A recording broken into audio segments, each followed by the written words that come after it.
The top diagram illustrates the commonly used technique of cloud server-side rendering to provide remote Android graphics. Ascender's unique client-side rendering technology is shown in the lower diagram. In the commonly used server-side rendering, full machine virtualization is used on the server to isolate multiple concurrently running Android images. GPUs are attached to each cloud server to render the graphics of the multiple running Android images. Pixel streaming techniques, similar to video streaming, are used to send the graphics. In contrast, Ascender's approach is to use client-side rendering rather than server-side rendering.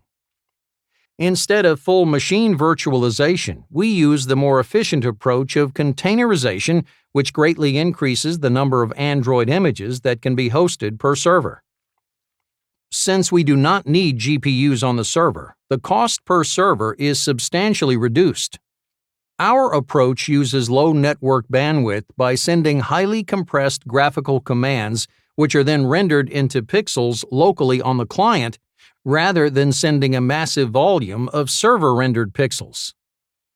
With Ascender's technology, the bandwidth needed for client-side rendering is independent of the display resolution.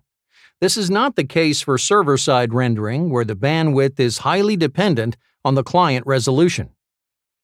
For client-side rendering, network compression rates are high, along with low cloud CPU resource usage.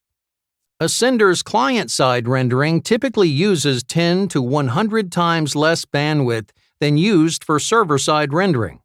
Performance is largely unaffected by network latency.